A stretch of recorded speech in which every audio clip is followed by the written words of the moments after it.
Are you about to start exercising, cooking at home, or beginning some other healthy habit? Well, here are 6 ways to make sure that healthy habit sticks. Stay tuned. My name is Dr. Blake Schusterman, and I'm a board-certified nephrologist or kidney doctor, and I'm also the cooking doc. And everything we talk about here today is for informational purposes only. This is education. This is not medical advice. Okay, so who can relate? New Year's Eve comes and you tell yourself that this is the year that you start exercising 5 times a week, or that you cook at home every day, or maybe just this is the year that you start taking all of your medicines. And you do well until mid-January until you notice those old habits slowly start creeping back in, and then by mid-February, boom, you're done. You're back to your old ways. Well, that's all of us, and that's human nature. And as a doctor, when I see my patients and I give them advice, I say, eat better or exercise more. I understand that making long-lasting healthy changes and adapting to healthy habits is difficult. I want my patients, of course, to do all these things, to eat better, to exercise more. So in that spirit and understanding how difficult things are, here are 6 things that I've found give my patients the best chance to succeed as they create healthy habits and make sustainable changes in their lives. Number 1, reward yourself. Everyone likes a reward. And before you go there, no, I'm not talking about rewarding a healthy week of eating with a day of McDonald's or a week of abstinence from alcohol with a binge drinking weekend. No, that's not what I'm talking about. So what am I talking about? Say, for example, you exercise at your goal 3 times a week. Treat yourself to a new exercise outfit or a new pair of shoes.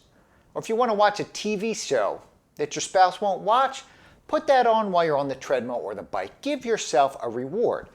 Life is too short to let your positive habits and your great changes go unrewarded. Of course, you'll notice the other rewards that come with these changes, like better health, feeling better, and living longer. But sometimes we need more tangible, immediate results, not the pie in the sky BS that someone like me or your doctor might say. Number 2, pick a partner. So sharing a goal with someone and having someone to hold you accountable can be a key to making changes stick. The research in this area is still gaining steam, but working out with someone else, whether it's with a group or an individual, can really help you stay committed to your goals. You don't want to be the one left out when everybody else is achieving something. It can also help you be less likely to get bored and quit. Have you ever tried running with a group of people rather than with one single person? The miles can rack up before you even notice how far you've gone. And a quick aside to that, when I was training for my marathon, I could only do it if I had a group of people to keep me motivated, to show up 6 a.m. on a cold Saturday morning for a 15 to 20 mile run. Yeah, it works much better with a group.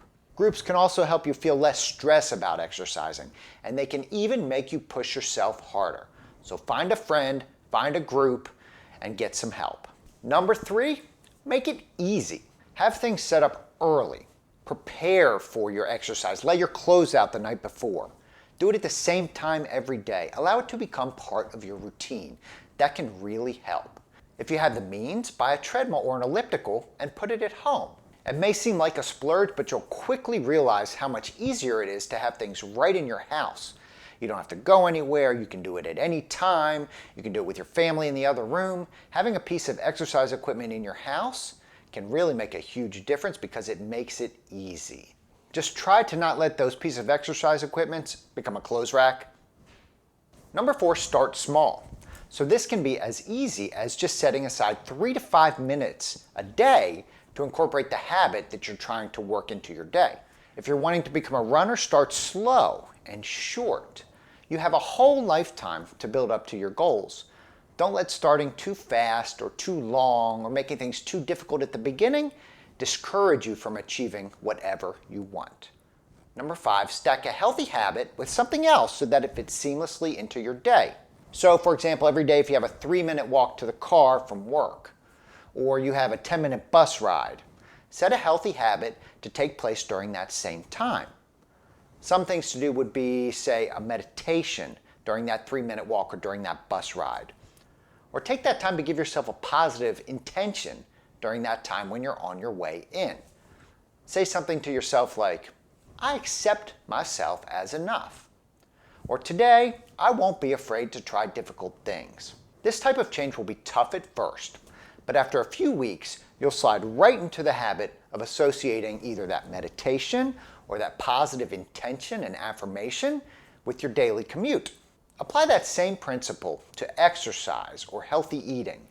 Anything that you're trying to establish a routine with, stack it with something else that occurs regularly on your day that you don't have to work at, and it'll soon seamlessly fit into your day, and you'll find that you can't have your daily routine without those positive, healthy habits. Lastly, number 6, invoke that healthy habit with your identity. Now, what do I mean by that? So don't set a goal to run a 10K. Tell yourself that you're a runner. Then say it to yourself. Say, I am a runner. And to people that ask you, what do? Say, I'm a runner. What do you like to do? I'm a runner. I'm not trying to run a 10K. I am a runner.